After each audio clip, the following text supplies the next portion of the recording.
Welcome to the Disney Parks Podcast with your hosts, Tony Casanova from DisneyByTheNumbers.com and Parkhopper John from WDWParkhoppers.com.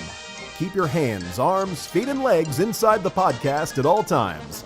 And get ready for the Disney Parks Podcast. Hey, today's show is sponsored by iPrepGenius.com. Have you ever purchased an app for your student that is nothing like what you read in the store? Well, iPrepGenius.com takes the guesswork out of choosing apps. iPrepGenius believes that every child is capable of being a genius. From a community of educators who have handpicked select apps tailored to a child's success to online educational fundraising, they can do it all. iPrepGenius.com, because they care about students. They help build their future, and it's your teacher's responsibility to teach your kids, but it's everyone's responsibility to support them. So go visit our new friends over at iPrepGenius.com.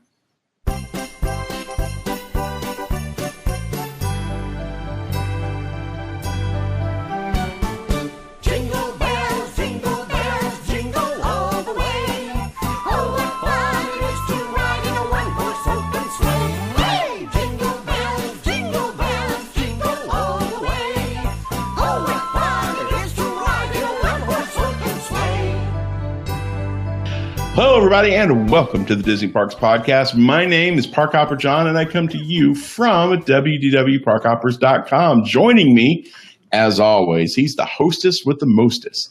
He is my good friend. He's on the other side of the internet. He's Mr. Tony Casanova from DisneyByTheNumbers.com. And that's a good-looking ball you have there, sir. You're getting sleepy. Dude, you don't have to try to hypnotize me. I'm already pretty sleepy.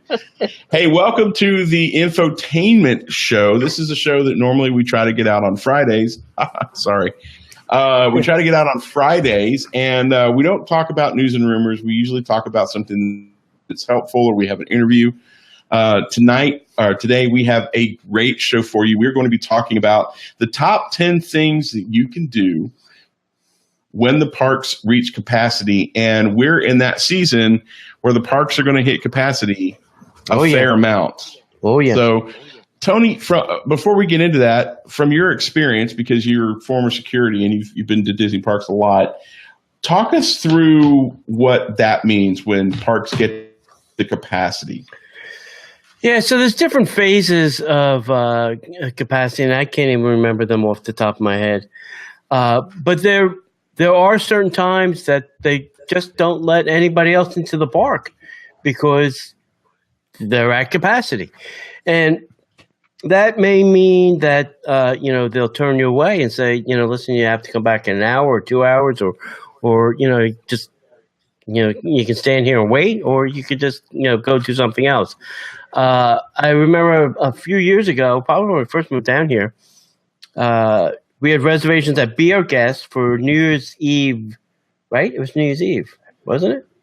Yeah, it was New Year's Eve dinner. Yeah, New Year's Eve dinner. And stupid me, I got up a little bit late. I figured, what the hell? I had reservations for a restaurant that night. And I figured, well, they'll let me in. No, that was not the correct answer.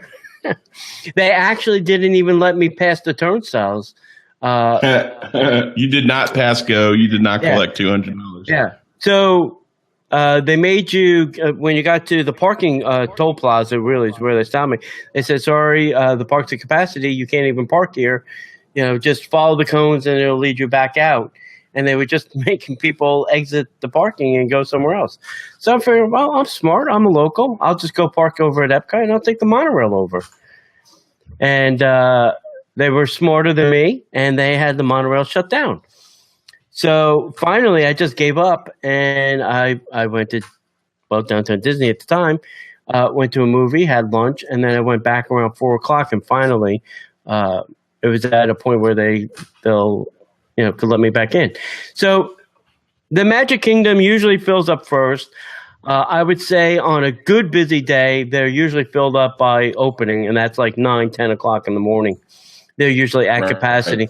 And they'll probably stay that way almost till about 2 o'clock, and then it seems to lighten up after lunch. I think people get a little fed up and want to go back to the resorts.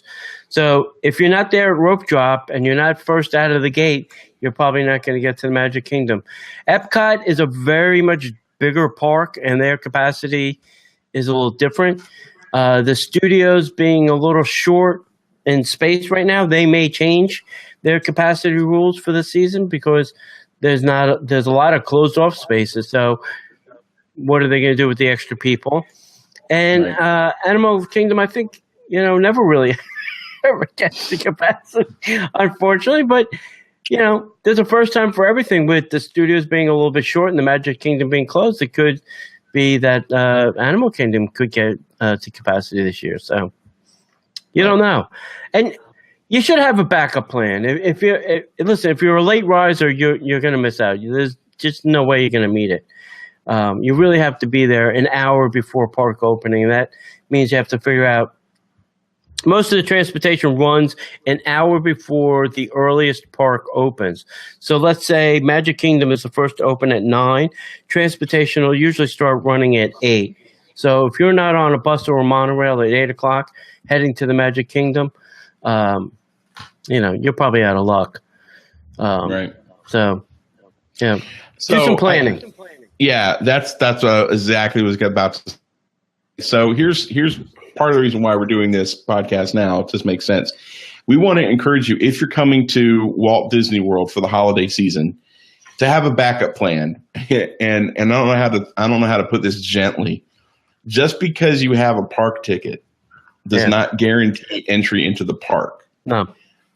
And for the reasons that Tony mentioned. So let's say that you have, a family of 4, you've all got park tickets, and that's great. But if you sleep in and 35,000 people beat you to the parks, they're not going to let you in.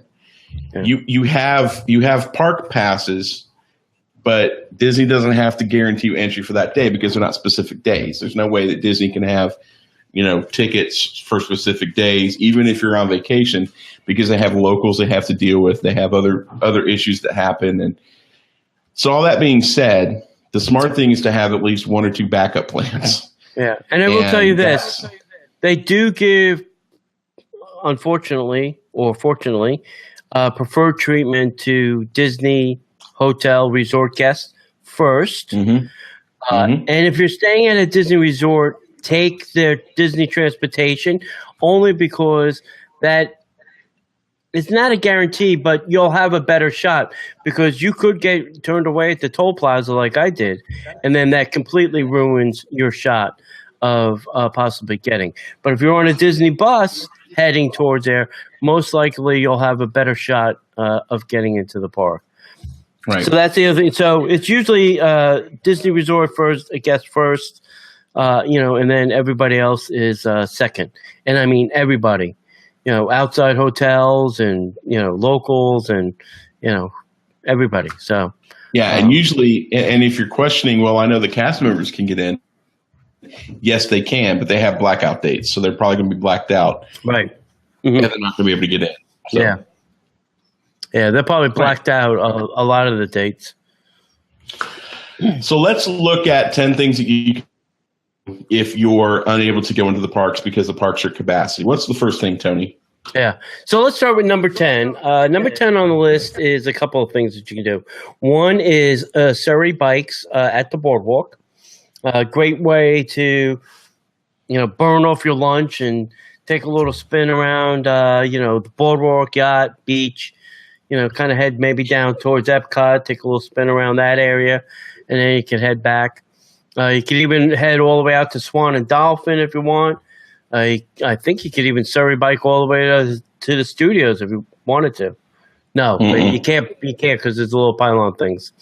But you can, I think, head over toward almost towards over to Swan and Dolphin as well. So there's a lot of places that you can Surrey bike, and that'll keep everybody busy. And they have them for 2 or 4 or 6 people.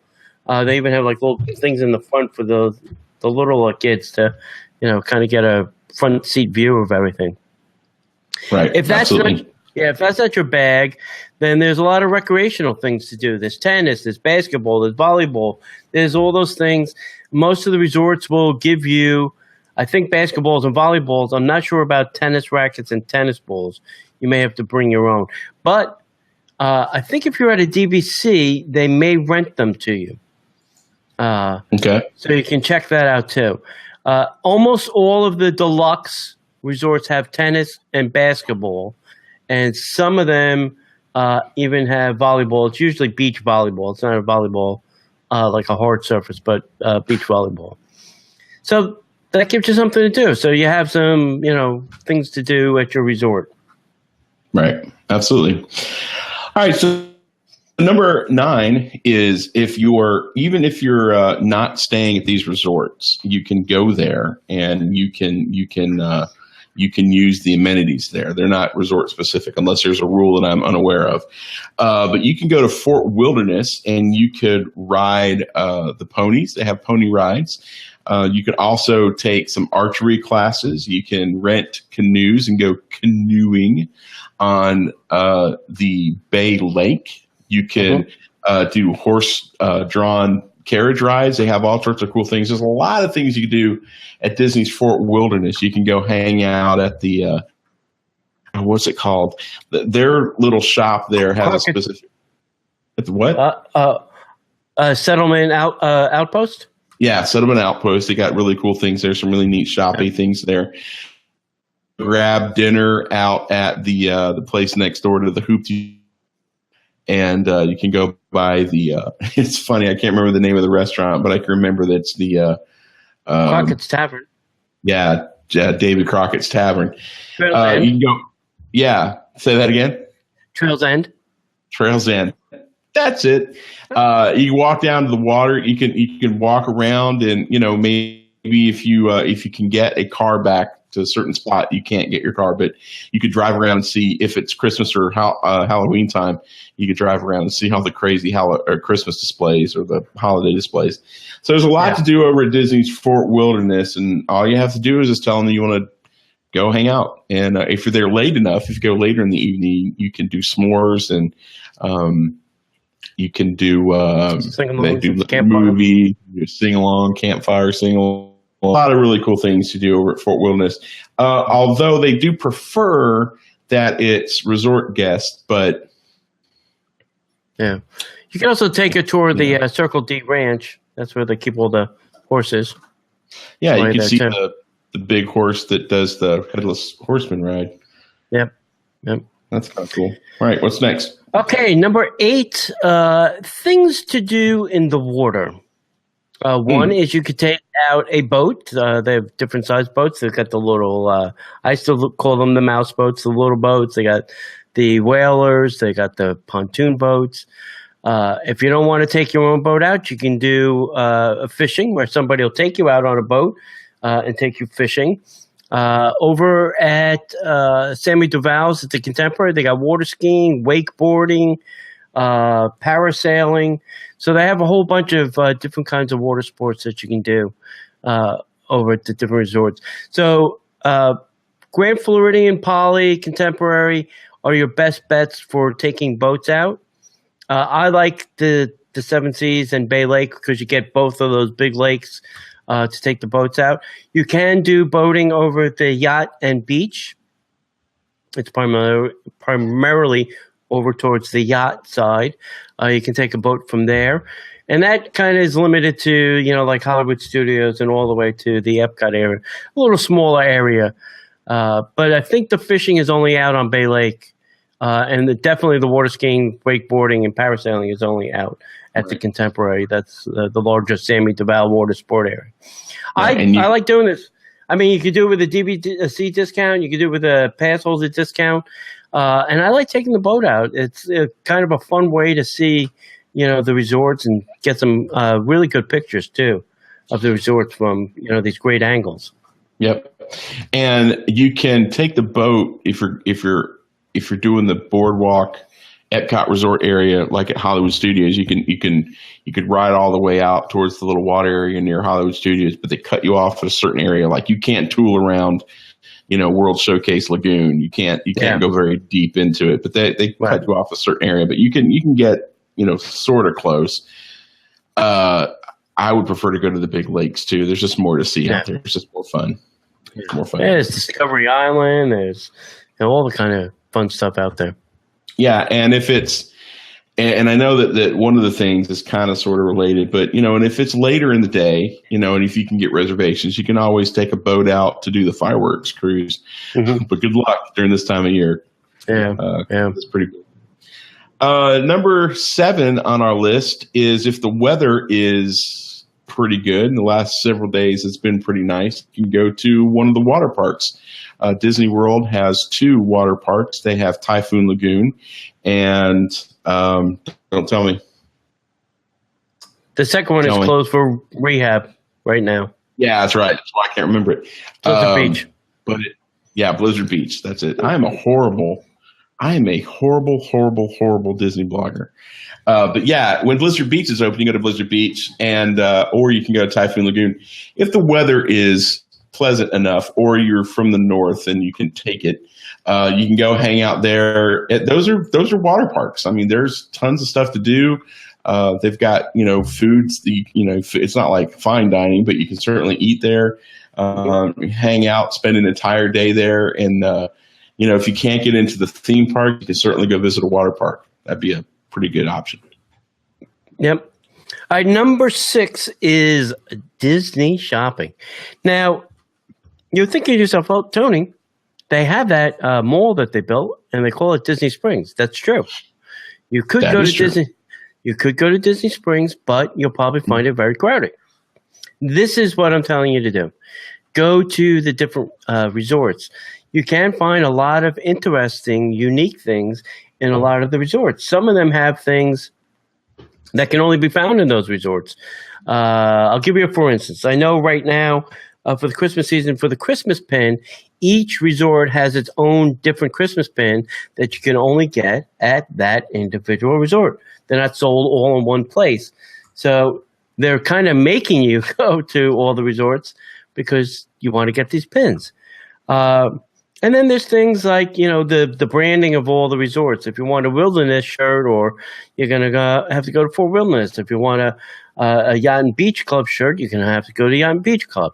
So, hey Tony. Yeah. That's frozen. What's frozen? It's frozen on the stream. Is frozen. Starting to get comment. Hang on just 1 second. Don't go anywhere.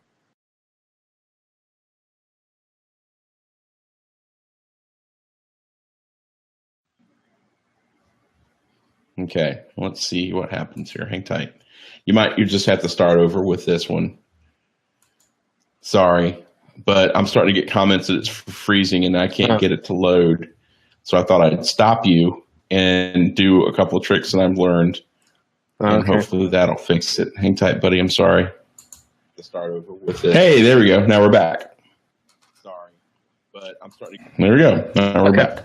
Hi, guys. Sorry about that. So we're going to start over with number 7. And I'm pretty sure, guys in the chat room, did you hear number 6? Did you hear number 6? Are we good Disney to move on shopping. to number 7? Yes. Thanks, Linda. Thanks, Rebecca. Thanks, David. Are we good to move on to number 7? Number 6. Number 6. Sorry. I need go for lunch. Go for lunch. They could hear, just not see. I don't know what to tell you about that. I'll just start number 6 again. The Disney shopping. Yeah. Hang on. Check 1, 2. I can hear you. Yeah, I can hear you too. Hang on. This is pissing me off. We're so close. Maybe it's just me. Hang on. We're so close. You're awesome. Pissing me off. Okay, cool. Let's go. Let's go. We're good to go. Okay. All right, number 6. Number 6, Disney shopping. So you might be saying to yourself, Tony, they have built a mall, and they call it the Disney Springs. Yes, but there's plenty of other places to go shopping. Every resort has got a gift shop. And the best thing to do, I think, is to go around to the different resorts. You can take buses, you can take monorails, you can take boats, you can drive your car, you can Uber, you can do whatever, but go to the different resorts because each of them have unique shops. And a lot of them have unique things. If you want a Yacht and Beach Club shirt, you can only get it from the Yacht or the Beach Club. You can't get that in the parks. You can't get it at the Contemporary. So if you want some unique things, and then each of these places, resorts, have shops with unique things to them. And I think those are the kind of the fun things to do. The other thing to do while you're doing this Disney shopping is maybe try a little quick service there, or the pool bar. You can have a little snack or a little lunch by the pool, relax, kind of unwind, grab a cocktail, do a little bit more shopping. There's a lot of ways to spend your time Disney shopping, I think. Yeah, absolutely. And explore the resorts. Yeah. We don't have that on the list, but while you're shopping, explore the resorts. They're there for that reason. Yeah. And if you're lucky, go ahead. And the Christmas decorations. There are a lot of fun Christmas decorations to see at all of the deluxe resorts. I mean, the gingerbread stuff is like over the top. So, right. If you're not going to do the Disney shopping, then go and visit the Disney Christmas trees and the Disney gingerbread and all that kind of fun stuff. Right. So, absolutely. And number 5, get it while it's hot, kids, because it's going away at some point. Right. Number 5 is Disney Quest. Now, if you've been to Disney Springs or downtown Disney back in the day, and you see Lanuba, and then you've looked to your left and you see that big building that says Disney Quest. It used to have a dinosaur on the side of it. Right. And you're wondering, what in the heck is that? It is 5 stories of video games and immersive games where you can actually get in and play bumper cars and stuff like that. And it's not that expensive for what you get. It's like 30 some bucks a person. If you're a pass holder or a DVC or whatever, you can get a discount. And they've got a restaurant inside there. They've got a lot of video games. That's the kind of place where if it's raining or you can't get into the parks, but you still want to keep the kids involved, they have cool rides. They have a couple of rides several rides based off of theme park attractions. Like they have a Jungle Cruise thing, and they have like a Buzz Lightyear thing. They've got it was the first place that I ever got to play Wreck-It Ralph, the actual game Wreck-It Ralph. So they've got a ton of really cool things there. Go hang out at Disney Quest. Spend the day. You can eat there, hang out, have a cocktail. I'm pretty sure they have a bar there too. It's just a cool place to go, spend some time with the family. And, you can go get your nerd on. And you know what? The cool thing is, just like every great Disney attraction, it empties out into a gift shop. That's right. That's a pretty good gift shop. It's not that bad. No, it really is good. Yeah. Number 4 on the list is very simple. Go see a Disney movie or any movie. They have an AMC theater. It's got 20 theaters. These theaters now have reserved seating in most of them. They've started to replace the old seats with now the power recline seats. And now you can get a reserved seat at them. The other thing this theater has is what they call fork and screen. So it's like a restaurant inside a movie theater. It's reserved seating, very nice, comfortable seats, I think, there. Yep. And they have some pretty good food. I'm not saying it's California grilled food. I'm saying it's like, your typical bar food. There's burgers and sandwiches and tater tots. And it's kind of pub food. So go see a movie. Two things. It's the greatest experience when you can sit and watch a movie and someone brings you food, beverages, popcorn, candy. They bring it to you. And the second thing is they have a full bar. Yes. They have a full bar called McGuffin's. You can get adult beverages while you're watching a movie. It's thebomb.com. Yeah. Yeah, you don't have to eat lunch or dinner at the Fork and Screen, you can go there and just get popcorn and candy like you would in a regular movie, but someone will bring it to you. And if you're super lazy like me and John are, you see a movie and then somebody brings you stuff. So it doesn't get any better than that, kids. Yeah, it really is. And if you're smart, you take your spouse there, and then so neither one of you has to go take care of getting all the food and stuff. If you take kids, yeah, to help you. No, I'm just kidding. I was going to say something I'm not going to say, but if you take kids, now you don't have to worry about it. The whole family gets to stay together, and they're bringing in food, they're bringing in drinks, and free refills for the sodas and stuff. So it's just you pay a little bit more, but it's totally worth it in my opinion. Yeah, I agree. So yeah, definitely. Number 3 is if you don't want to go shopping and you're staying on property, you can go hang out at the pool. Now, I will not say that you can go pool hopping. You should, because you can't. But you should definitely go hang out at your resort pool, and just enjoy hanging out by the pool all day. And even if you're not getting into the pool, to be able to sit at the pool like a Polynesian and to hear the water running down the volcano, and then to hear the train whistle. Or at the Grand Floridian to hear the train whistle, or any of the resorts around there, and you're hearing the boat whistles when they come in. For me, that's my Disney experience. To be able to go and sit out at the big giant pool at Animal Kingdom to just chill out. To be able to go to, if you're staying at the boardwalk or in the beach or yacht club, you can go hang out at the greatest pool on the planet. And it's great. It's relaxing. It's what a vacation is supposed to be. You don't have to always go tromping around the parks all day, all night. Yep. Yeah, definitely. I know a lot of people that when they come down, they plan a pool day where they do nothing but sit by the pool. Yep. So that's good to fit into your schedule.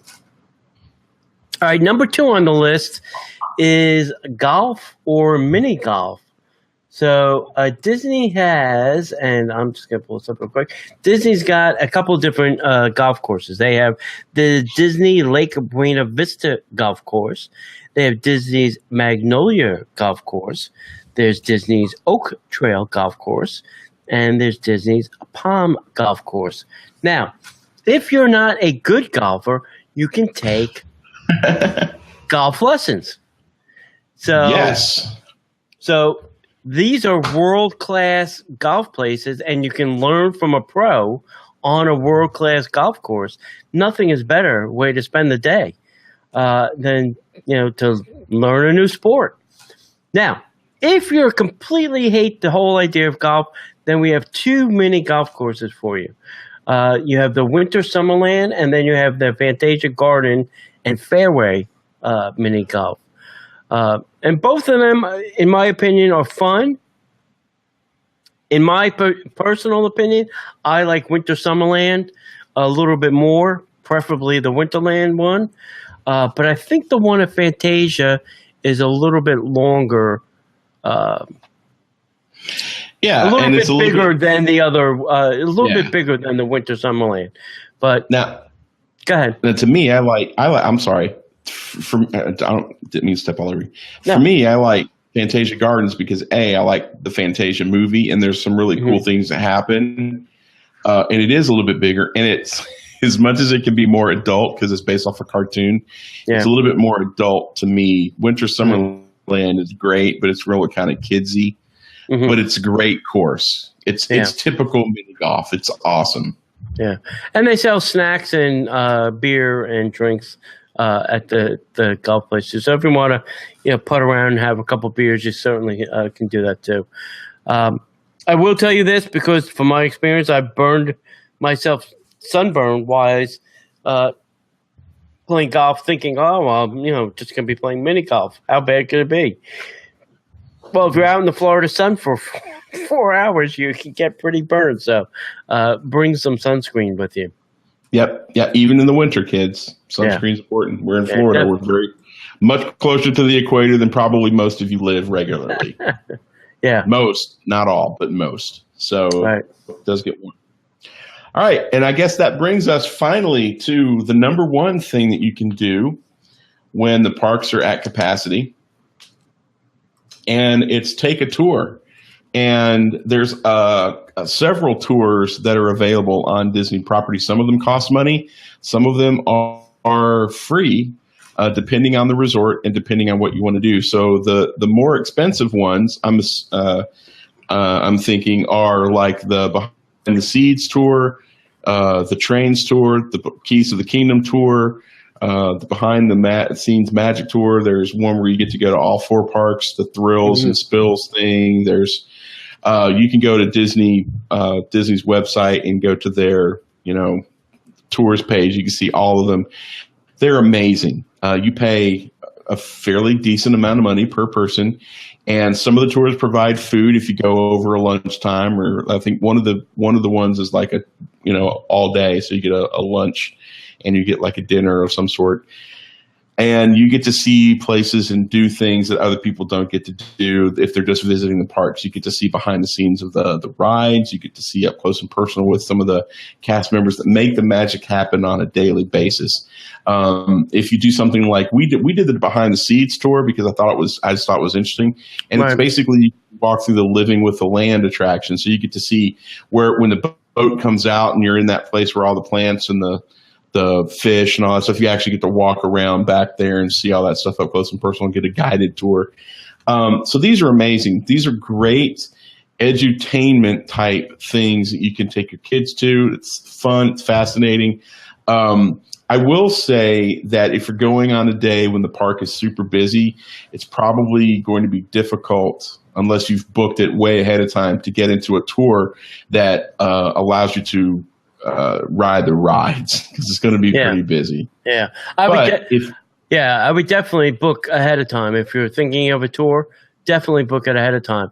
And if you're going like say Christmas week, I would almost guarantee you that you should probably take a tour because that may be the only way you're going to get into a park that day.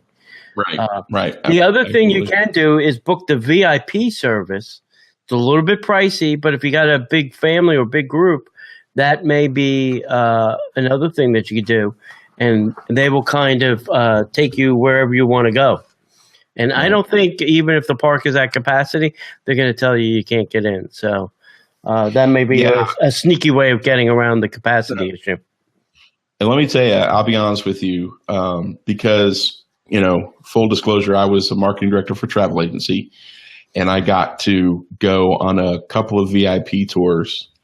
And they asked us which tour we wanted. So we said like thrill rides. So, Godoy.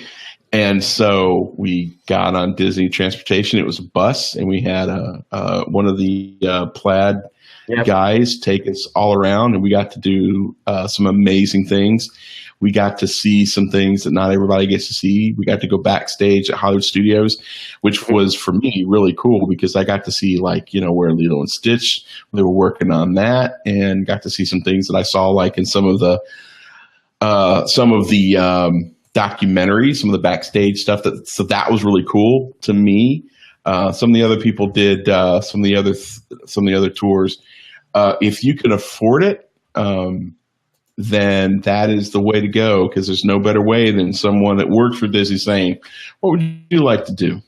Yeah, exactly. Do anything within reason? Sure. What would you like to do? You're slapping yourself like, "Oh my God." The other part of what we're talking about when we say taking a tour, like the Wilderness Lodge and the Animal Kingdom Lodge, both have tours that you can take that show off the amazing amenities and shows off the amazing features of the lodge. I've not done the Animal Kingdom Lodge tour, but I hear it's amazing. I have done the Wilderness Lodge tour. It's phenomenal. You get to hear all sorts of really cool stories. One of my favorite stories I heard on that tour has to do with Bay Lake when Walt was looking for areas to build his world. He was flying around and he flew over the area that Walt Disney World is currently at. And it was swampland and farmland, and there wasn't a lot there. But he saw this lake that was shaped like a heart. And he said, right there, that's the heart of my park, right there. And that's why we have Walt Disney World at Bay Lake. And that story I heard on the tour, I got to go up to see all the really cool places. There was a couple rooms that happened to be open, so we got to sneak in. So, I mean, it was just a really cool experience. So those are the kind of tours. I'm not sure if they do other resort tours, but you can walk around pretty much most every resort and just kind of explore. You can't go to guest areas. They frown upon it, like put it like that. But you can certainly, there's a lot that you can learn just, walking around. Like Boardwalk is one of those really amazing resorts that has, like that main area, once you stay confined in the guest areas, you have that one long walkway, just where you check in, that whole seating area has got so many things there just to look at with all the touches and the nuances from the carnival days, the boardwalk carnival days. And then, you walk back past where the restrooms are, and then you can go back to the Bellevue Lounge area and just see some of that. Then you can go downstairs and you can walk all around the boardwalk and just explore that. There's a lot of really cool things in the resorts that the Imagineers put in just for that purpose alone. So, did I miss any tours? Is there any tours that you're aware of that are more free? Oh, and I should have said that the Animal Kingdom and Wilderness Lodge tours are free. At least they were last time I checked. Yeah. Yeah, there's the Wild Africa Trek. We didn't mention that. Yep. Yeah. And I would tell you, there's a couple of Disney, what they call the Disney Yuletide Fantasy and the Disney's Holiday Delights. I would tell you to go take one of those tours, but I went on one of those, and I don't think you want to do it at Christmas time because the Christmas warehouse is empty. Yeah. So you won't see any of the Christmas decorations. They'll all be, out on the stage or, in the resorts and parks and things. So all you'll see, I think, is an empty warehouse. Unless, of course, they have other places that they can take you that, would be fun. But I think that's it. I think we mentioned all the other stuff. Yeah, absolutely. There's lunch with an Imagineer. We didn't mention that. If you're a diver, there's Dive Quest at Epcot. There's dolphin stuff at Epcot now too. So there's plenty of stuff to do. That doesn't involve going to a park. Sure. And last month I checked, they were still doing some culinary things. Yeah. Mm-hmm. But you'd have to contact Disney Tours and ask, and they'll probably point you in the right direction. Off the top of my head, I can't remember, but they were doing some things. Like I know they were doing some stuff at the Contemporary. Mm-hmm. Some of the chefs there were showing off a couple things, and you'd have to check. It's not free.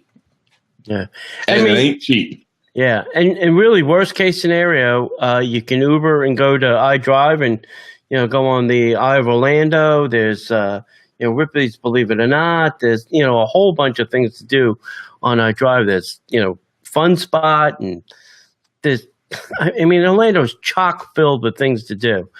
You really can't get bored. So don't if you just do some planning, you can probably have some fun. Yeah, and you can always reach out to us here at facebook.com/Disney Parks Podcast or twitter.com/Disney Podcast, or you can also email us at disneyparkspodcast@gmail.com. You can leave a comment in the show notes for here. If you have a question or if you have a comment, you can even call us. If you just have a question, you can call our hotline, which is 407-413-9010, and we would love to know what you guys do, because we're not the end-all cure-all. If you have a great suggestion for what you could do when you can't go into the parks because they're filled to capacity, let us know. Let us know one of those areas, and we would love to share that with everybody, and we will certainly give you credit for it. So that's how you contact us, and that's how you leave us a message. Yeah, that's perfect. All right, that's it. All right, I think we've given them enough suggestions and things to do, right? Yeah, I think we're good. I think I think that everybody should come to Walt Disney World planning on going to the parks, but be prepared if you can't. Yeah, that's the best you can do. I do have friends and family, no, not family, friends that are coming down during the busy season. So I wish them luck on getting in the park. And it's crazy, but it can be fun. It can be fun. Right. Right. Just be prepared. And that's it. That's it. We'll see you next time, and we hope you enjoy the show. And as we'd like to say around here, we'll see you in the parks.